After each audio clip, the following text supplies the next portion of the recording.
بسم اللہ الرحمن الرحیم۔ آج ہم بات کریں گے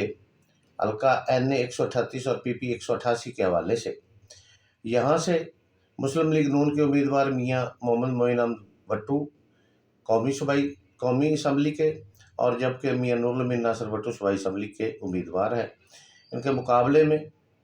روایتی حریف میاں منظور احمد خان بھٹو سابق وزیر اعلیٰ پنجاب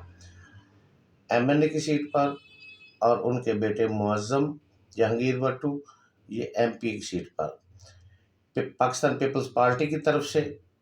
احمد حسن خان جندے کا کھر قومی و صوبائی سیٹ دونوں پر، لبیک کی طرف سے حاجی مشتاق احمد رحمانی MNA، جبکہ میاں وسیم رسول خان مانے کا MPA۔ اس کے علاوہ تقریباً کافی سارے آزاد امیدوار بھی یہاں پہ آپ کو نظر آئیں گے، جن میں محمد حسین سیال، انہوں نے بھی MP MNA الیکشن ہر بار جو ہے اس میں حصہ لینا ہوتا ہے۔ ملک ظفر علی کھوکھر، اور اس بار مرکزی مسلم لیگ کی طرف سے محمد اسحاق امینی صاحب صوبائی اسمبلی کے امیدوار ہیں۔ اسی طرح پاکستان تحریک انصاف کی طرف سے اب جو کہ آزاد حصہ لے رہے ہیں، ارشد بہار صاحب NA کی سیٹ پر ہے، جبکہ حیدر علی بھٹو صاحب MP کی سیٹ پر حصہ لے رہے ہیں۔ مگر یہاں پر جو اصل میں سیاسی معرکہ ہوتا ہے وہ ہمیشہ صرف دو خاندانوں، دو برادریوں کے درمیان ہوتا ہے، ٹھکر کا برادران اور تیجے کا برادران۔ اب ہم موازنہ کر لیتے ہیں کہ یہاں پہ حالات کیا ہیں۔ تو اس وقت موجودہ صورتحال میں PP 188 میں اور NA 138 میں جتنی بھی تمام بڑی برادریاں، بڑے ذمہ دار گھرانے، وہ تمام مسلم لیگ نون میں شامل ہو چکے ہیں۔ حویلی لکھا کی اگر بات کریں یہاں سے، تو دیوان فیملی بہت بڑی قادور فیملی ہے، ان کا بہت زیادہ ووٹ بینک ہے، اس پر وہ جو ہر الیکشن میں وہ اثرات ہوتے ہیں۔ ان کے ساتھ میاں کیسر مانے کا، ان کے والد میاں فیض مانے کا صاحب ہمیشہ میاں منظور احمد بھٹو کے ساتھ ہی رہا کرتے تھے، مگر انہوں نے اس بار نون لیگ کا ساتھ دینے کا فیصلہ کیا ہے۔ چشتی برادران، پیر حیات چشتی صاحب کے بیٹے پیر ظفر چشتی اور ان کی برادری، انہوں نے بھی میاں منظور احمد بھٹو کی بجائے میاں معین احمد بھٹو نور الامین ناصر کا ساتھ دینے کا فیصلہ کیا۔ اس کے علاوہ آپ میاں یوسف خان پٹھان صاحب، بہت بڑا ان کا ووٹ بینک ہے، وہ بھی نون لیگ کے ساتھ ہے۔ اسی طرح آپ چلتے جائیں تو منڈی احمد آباد میں، بشیر پور میں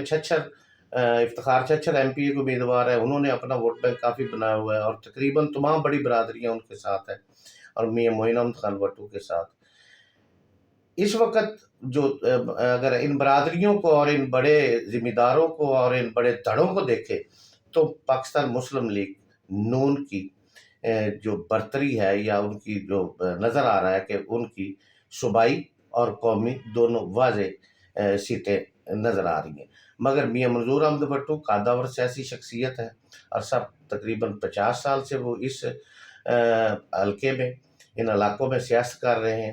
اور انہوں نے اب بہت بڑا اقتدار بھی دیکھا، اور وہ NA 138 پر MNA کے امیدوار ہیں۔ علیل ہونے کے باوجود وہ اپنا ووٹ بینک بھی رکھتے ہیں، ساتھی بھی رکھتے ہیں، اور اس کے ساتھ ان کے ساتھ بھی کئی برادریوں نے اعلان کیا ہے، اور اس کے ساتھ ساتھ عوام میں ہمدردی بھی رکھتے ہیں علیل ہونے کی وجہ سے۔ آزاد حیثیت سے الیکشن میں حصہ لے رہے ہیں ان کے بیٹے معظم جہانگیر بھٹو، ان کی دوسری بار انہوں نے الیکشن میں حصہ لیا ہے، لیکن ان کی جیت ہوتی ہے یا ہار، یہ میاں منظور احمد بھٹو کے سیاست پر، ان کی جو اعلیٰ وہ سوچ رکھتے ہیں سیاسی حوالے سے، اس پر منحصر ہے۔ لیکن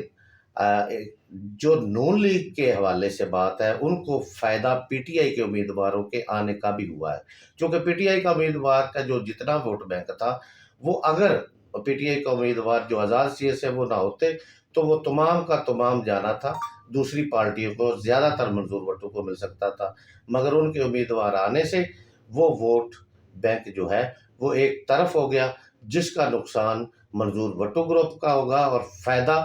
مسلم لیگ نون کا ہوگا۔ اس کے ساتھ لبیک نے اچھے خاصے ووٹ لینے ہیں،